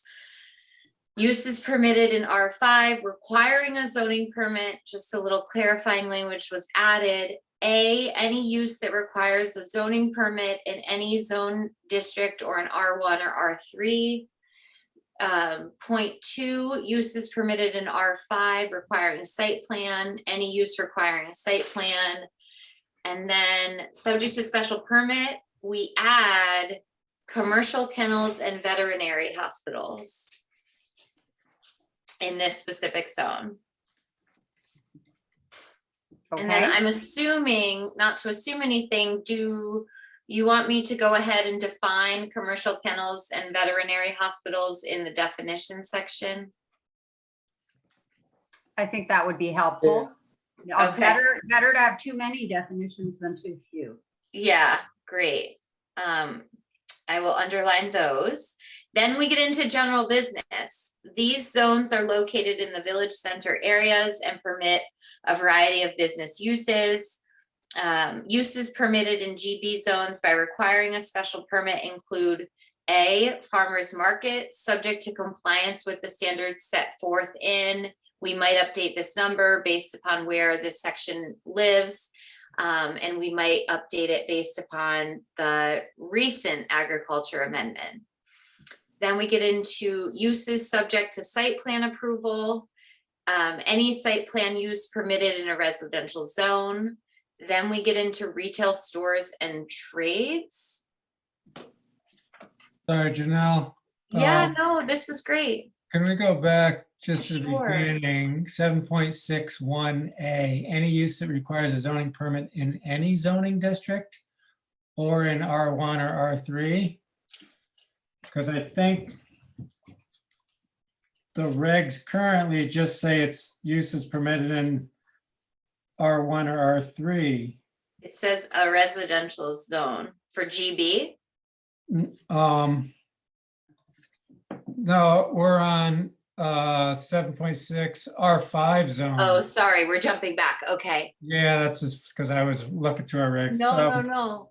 So 7.61A, any use that requires a zoning permit in any zoning district. I think it's supposed to be in R1 or R3. Because otherwise you could allow stuff from the general business zone and, that's semi-commercial retail stores, trade, all that stuff that you probably, that's not supposed to be in our R5 zone, I think. You know what it should read, James? It should read in residential zones. Because remember the first section that we get into is special permit uses permitted in any residential zone. Great. So that's going to be all R1, R3, and R5. And then now that we're discussing R5, we get into anything that's allowed in R1, anything that's allowed in R3, yet also anything that's also allowed in residential zones will be by special permit. So right there above where your hand is and that A, any use that requires a zoning permit, that we got to get rid of any zoning district. Yes, so that needs to say any use that requires a zoning permit in residential districts. Yeah, or R1 and R3. But it's, yeah, right? Yeah, any use that requires a zoning permit in, because what we referred to earlier, sorry to scroll, but we should, no, I totally see what you're saying. What we should do is just get rid of any zoning districts. So any use that requires a zoning permit in R1 or R3. Correct. Great, good catch. Same. Wait. It would be 7.5 1A and 7.6 1A. They got the same things, same verbiage. Christine, do you mind repeating that? Sorry. 5 1A, 7.6 1A. They both, that's R3 and R5, they both reference any zoning district, but it should be just residential. Good catch, James. Yeah, really good catch. Janelle, if you could make a note of this, Yep. the current flag lot, not flag lot, the current what's it called? I'm getting there. Attainable housing cut Yes, is section 5.14 great. of the regs updated to July 19th.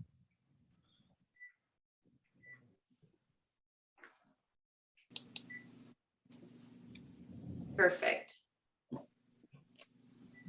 All right, I have all my notes. Thank you, everybody. So are we moving towards general business? Any other thoughts before we get there? I'm ready. Okay, so we were at B, retail stores and trades.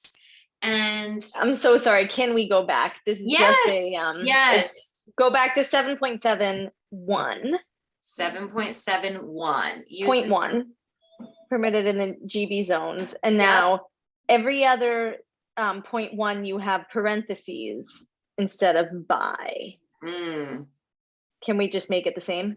yeah, let's do that. So Thank you. eliminate by, put the requiring a zoning permit in parentheses. I like that. Yeah, uses, yeah. Thank you. All right, anyone, any thoughts on retail stores and trades? They spent a lot of time in the past discussing trades. What were the trades? There was a big argument over funeral homes. Wow. The state of Connecticut passed a law saying that funeral homes were not professions. Oh, This was long ago in the past, but that's how old this language is. Wow. Trades. So maybe we need to come up with a definition. That's the, yeah. If we're including it as a use, I would certainly want to. What could it possibly mean? well, I think of Ian's shop in West Cornwall as a shop that represent trade in a business zone. You're right. Yeah, They're manufacturing things. They're making something. yeah, A pottery store, totally. Yeah, blacksmith. yeah. I suppose even art could be under trade. Yikes. Yeah.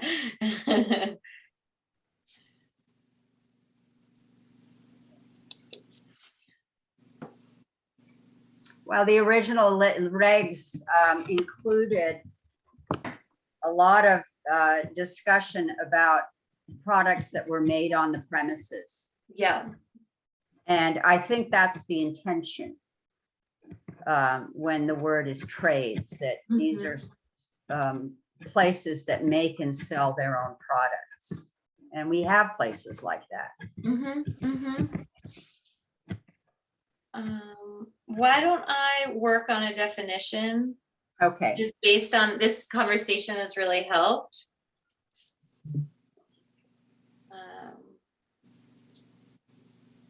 Their own trades, great. Anything that has yet to be defined, it seems like we're basically moving through these uses to define them. Yeah. Yeah, then we get into professional service establishments. Personal service establishments, Oh, which makes more sense. personal. Cross off professional, yeah. Thank you. So personal service establishments, I always think of that as Hairstylists, Salons? manicurists, massage therapists, financial advice, great. life planning. Yeah, because then we get into D, which is business, professional, and financial offices. Good enough. It's all encompassing, you know? I don't think there's much that gets left out. Yeah, yeah. And then we see this signs and parking areas again. And this I've underlined because we're going to get into signs and parking areas and how they are more so associated with a given use and are informed by a use than a standalone use. Well, So- say a commercial parking area. With no business operation, just a standalone Right. parking lot. I don't Yeah. think that's even in our regs. Mm-mm. What this Well, I don't, means. okay, yeah. Yeah, the way that I see it in the regs is how it's just, it's accessory, and then the requirements come with what the Right, use is. right. It goes with the store. Or it goes Totally. with the trade. Although we did talk about, with West Cornwall, trying to make it a little easier to navigate because there's restrictions for parking associated with the business. And how we said, you know, if there's parking available within a larger distance from the store, so you could potentially have some more of a municipal lot there.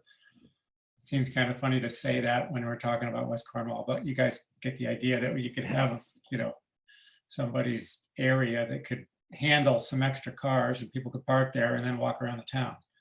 The So, Bend. We use the Bend as West Cornwall Municipal Parking Lot. right. That's right. But that, and that's kind of, you know, that's maybe one of the, because that area is town owned, or actually that's not town owned, Utility.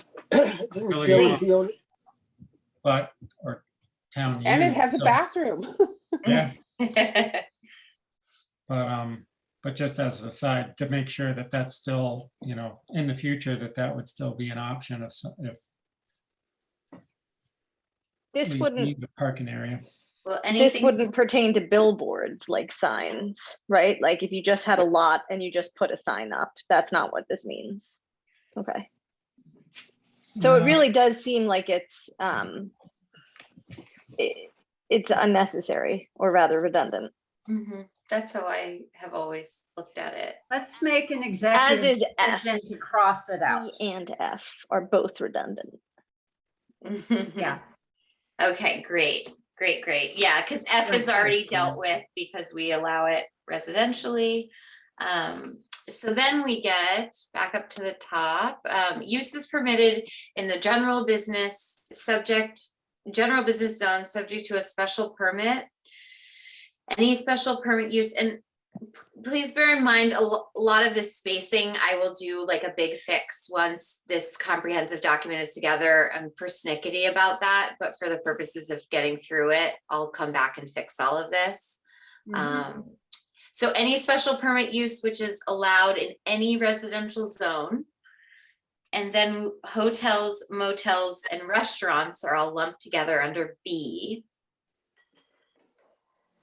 And then we get into gas service stations and motor vehicle repairers. And I've highlighted that in blue because those are actually statutorily now tied to the Zoning Board of Appeals.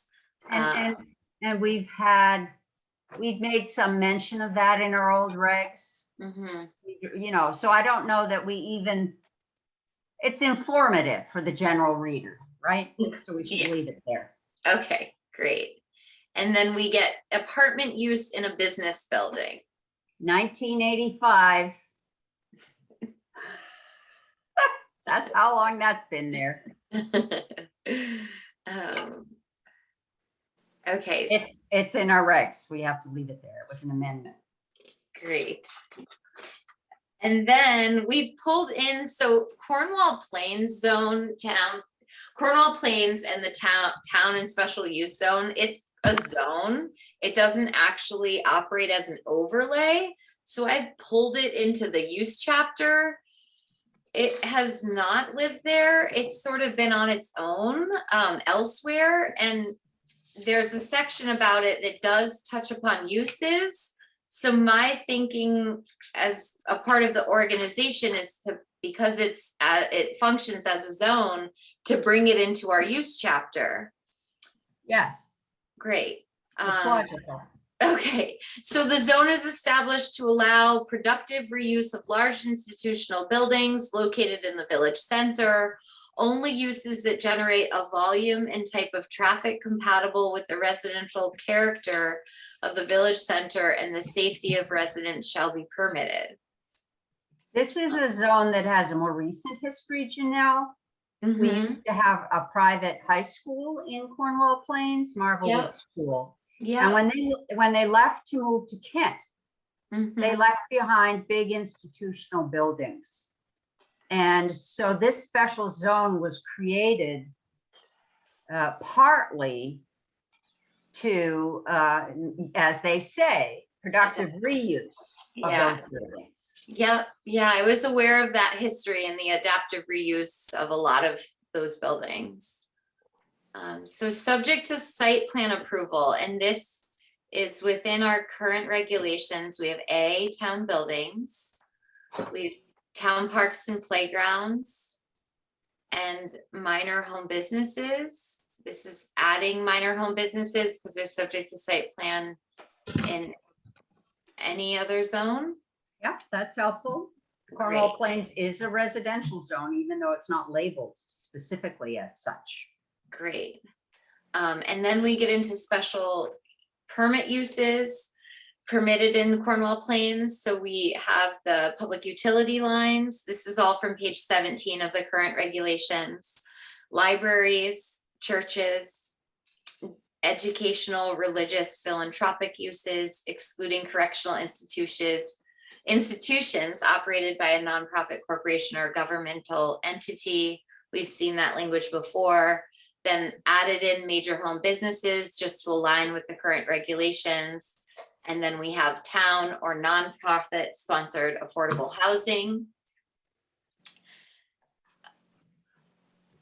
Then we get into bed and breakfast establishments, provided that the total number of rooms shall not exceed 15 and shall have a resident manager on the premises.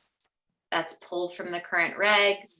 So this was an archaic response to the size of the buildings, Mm, which have largely now all become private. yeah, oh yeah, Demolished. Most of the bigger ones were knocked Yes, down. or demolished. So this isn't so applicable anymore. And it seems to me that our bed and breakfast regulation should just apply to all residential areas in town. okay. But we can't just, I just am uncomfortable saying that we should amend our current regulations because we promised we wouldn't make any big changes without going through the usual. James, help me. I don't think having that in there hurts anything, but it does make it makes the regulations a little. Clunky. Wonky. Yeah. Can we treat it like the other one in general and say any use? Because there's nothing in an R1 zone that we couldn't do in the Cornwall Plains. So why don't we say, just like the R3 zone references all uses of the R1 zone in addition to these other uses. Oh, that's good. Then we don't need that paragraph at all. Then we can say Cornwall Plains, any use permitted in R1, or maybe R3 as well, whatever the cutoff is. And then we also list these other additional uses that you can do there. So we treat it like an R1 zone. In addition, we have some caveats that it can also do. Just think when you read the regulations verbatim on page 16, where Cornwall Plains now lives, no reference is made to R1 or R3. It's very much like, I think in dimensional require. Oh, no, no, it's not. Yeah, it doesn't. So I just want to bring that to your attention because it very much is this standalone. Yeah. Well, it's too bad Gordon's not here because he probably remembers the history. It was before my time. Was it before your time, James? Yes. Yeah, but I definitely think it's assumed that R1 uses are allowed there. It's just not specific in the regulations. Yeah. Well, Question is, if there are any 3+ acre lots, can they be re-subdivided to be 1 acre zone, or should they be considered R3 if they're in Cornwall Plains? well, on our zoning map, it still specifies that R1, it's 1 acre lots. Well, that's I mean, helpful. I've personally been through a subdivision in Cornwall Plains zone, and Karen treated it as R1. Yeah, I mean, I that's think how it's on our map. I think it's understood that way. I just, again, because everyone is very much tied to not changing the regulations, did want to bring it to everyone's attention that it's not, no reference is made for to R1 in 3.11 Cornwall Plains Town and Special Use Zone. I think my concern is that we can't change the intent of the reg. But when I think about there's a lack of clarity here, and one of our goals was to improve clarity. 100%. So I think we can safely make the assumption, as James is saying, it's an R1 zone, our map shows it. And Great. adding that language that he suggested makes a lot of sense. Perfect. And I'm not afraid of it. Yeah, I mean, if our maps are Maggie- are pretty Maggie clear. Cooley has her hand up again. Okay, Maggie, say something, help. It was always intended to just be, the underlying zone was still an R1 zone. And as James says, the map shows that R3 starts like whatever it is, 500 feet, 300 feet up the hill behind the town office again.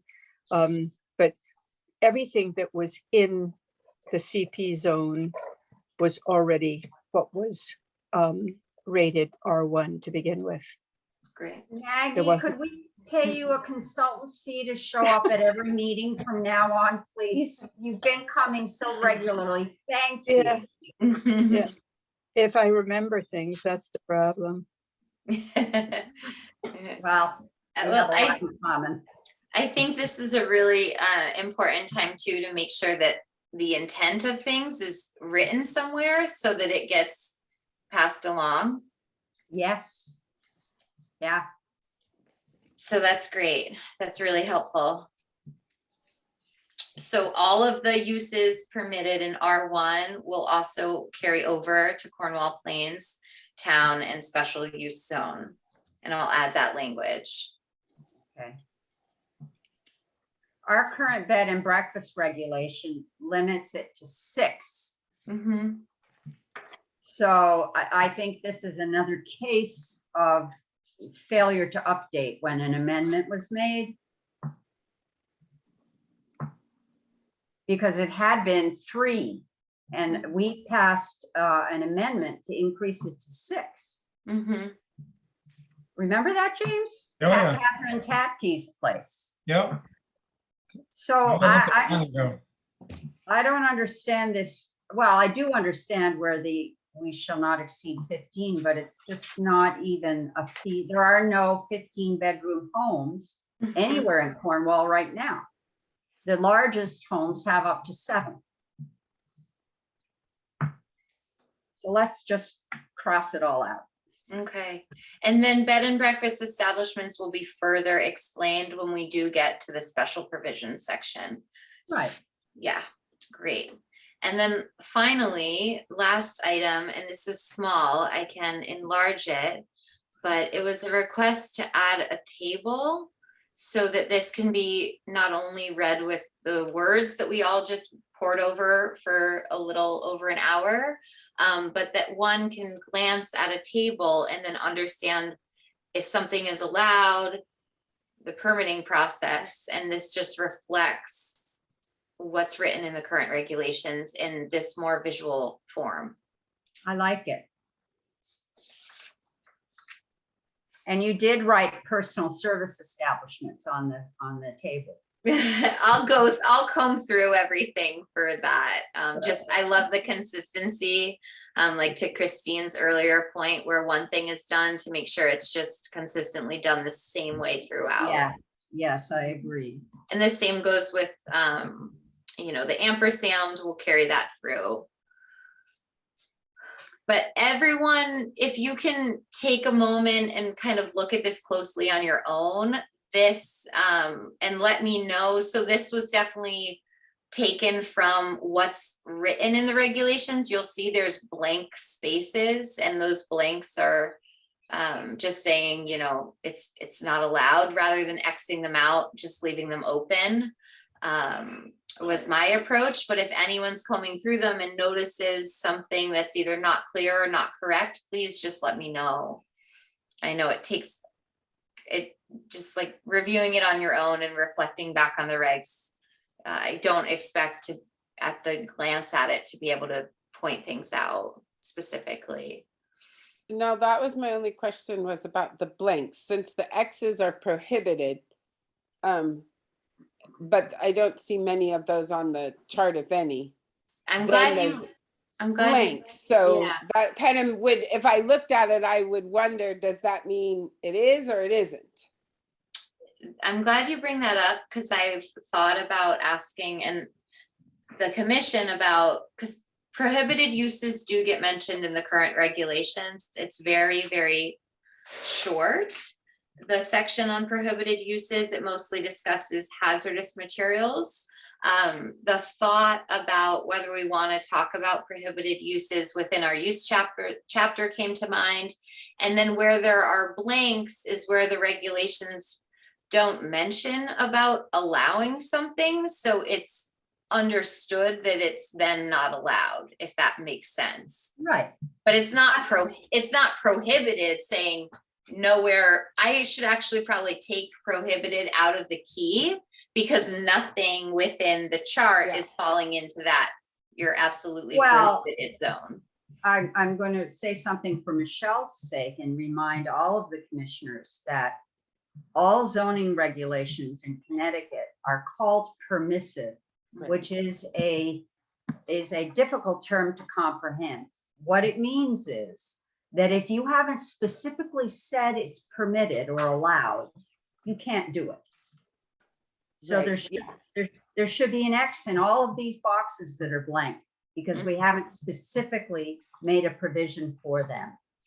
I was gonna say that, or an NA, something that distinguishes what they mean. Yeah, because I think they're probably allowed. No, Yeah. they're not.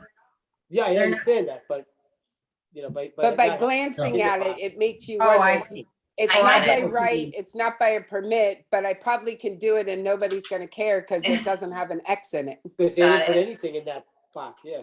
Yeah, Steve, you're right. I misunderstood what you were saying. So I think we need to X it off. Shelf right. We'll X it all. I have a quick question about public utility lines as a special permit. I know that is in our current regs, but that doesn't seem to make sense. Nobody gets a special permit to have your It's, utility Is there- line on the road. yeah, I know. Isn't there a public water in there's- Cornwall Bridge? There's electricity, there's cable, there's water, We- there's, And I know, so, and yeah, James, to your point, that makes a lot of sense. That is in our current regs, and it does read public utility lines, so it shows back up in the chart. Should Yeah, we clarify that with Karen? I'm wondering Is if, that, if they mean that you can't have a public utility line go across your private property without having a special permit. No, That because can't be. you'll have that, you'll give the right of way to the utility company to have that done. but I was But- thinking like the Optimum have to pull a special permit for their new little fiber boxes? Was that be if you wanted to add some public utility, something to your property? Yeah, but that's the building itself, not the, that's their little central building. And as long as if it's on But to a- answer James's question, Yeah. you'll give the utility company an easement to run poles on your property. But I've never had to get a permit to do any of that. Yeah, I got a Yeah. permit to do the job, but not for the utility company to run their underground lines. The homeowner gives up part of their property. They give a right to the utility company or an easement to the utility company to access those things. but I'm wondering I'm just not saying it's right or wrong, but historically, maybe they wanted that to become, a public special permit process, because somebody that owns a lot could say, I want to have my high tension wires go right through this lot. And now we're in this residential zone, and the neighbor says, hey, wait a minute, you got, huge towers running right next door to me. Shouldn't we have a special permit about these public utility line? I think that's what they might have meant by public utility lines. It's not just your own Optimum or your own service. Yeah, but I don't think Oh. we have jurisdiction to dictate to the Yeah. utility company what they're gonna do. I think they're gonna That's- laugh at it. That's why I added in parentheses within that use for the special permit uses, if there is local jurisdiction, because oftentimes, as we've all learned, there is not. All right, well, I think Karen probably knows the answers, so I'll send her an email and CC you in on it, Janelle. Great, Okay. yeah, because, Hey, yeah, that makes sense. And then I'll share her response with everybody once we know what it is. I'm curious about the town buildings. So they are not prohibited in the general business zones? I mean, they're not allowed? They should be, right? It's blank, so that should have an And X. that is where, Michelle, I'm glad you're asking this question. That's where anything, what I need to go back over with this use table is anything that's allowed elsewhere. General business is a good one. Also allows anything that's allowed in residential zone. So making sure that this table represents all of that, It's like including if we that. wanted a community center up in Cornwall Bridge and it was town-owned building or town-use building, then by it being blank, that would not be allowed. Yeah, and that's where I need to go through the use table again, because anything that's allowed in residential zone is also allowed in general business based on that language. So rather than going through and putting X's in all the blanks, what I need to do is verify all the blanks to see if that's a use that's allowed in a residential zone. What's in the chart is what's very explicitly stated. And then I need to look at what's the carryover, because if it's allowed in a residential zone, it's allowed everywhere. So I have a little bit more homework to do in filling out the table completely, making sure that there's X's where things are prohibited, and then also carrying over uses that get carried. Much of it is what's allowed in residential is also allowed in the general business. It's a big one. All right, it's 9 o'clock. Thank So God. moved. And I had expected this, I had hoped we'd be able to get to this, that the public hearing would not be a big problem and that we'd have time. I kind of really hadn't expected to be able to finish this. Wow. So, and we're right on schedule. Opportunity for public comment or no? Oh, of course. I Who's just that? on your, it's Margie. it's Margie Purnell, it's the frog. Just a suggestion on your use table, the other alternative that you have for, instead of having all the boxes have X's, you can just have the prohibited things be blank. You know, once you iron all out which Okay. ones you want or not. It was sort of an easier solution and less busy, because I agree. I think it's really easy when you're looking at it just to see which ones require special permit, which one would require zoning permit. So just a minor comment. That's great. That is a good comment. Thank you, Margie. Yeah. From the point of view of the way human eyeballs scan things. Yeah, exactly. Mhm, Thanks. totally. Thank you. Any other public comments? I forgot about the public. I can't believe she stuck it So out. maybe when we go back to having hybrid meetings and I start attending in person, I'll be a lot more on top of. We're here. We're here. Yeah. We'll be doing section 8 next time, but Janelle, should we plan on going back to that section you mentioned this earlier on that we need to revisit? Conditionaling special permits. Right. Conditioning is not a word. Placing conditions on special permits. Okay. It should be, because that was a big thing where we got to thinking about it would be a bigger change.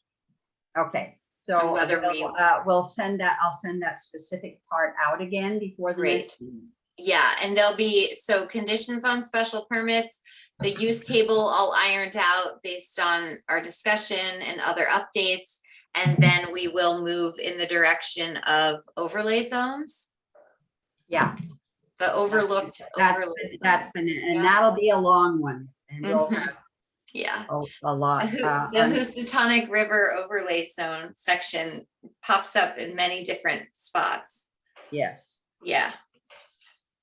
Does anybody have a calendar? I can't find mine. I'm too tired. Oh, yes, here it is.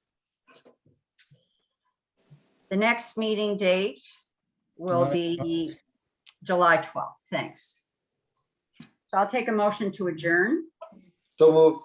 Second. Steve and James, we should just name you the permanent duo. Christine agrees. All in favor, aye. Aye. Richard said aye. Good night, everybody, and thanks for hanging in there. Good night. Thank you all. everybody. Good night, everybody.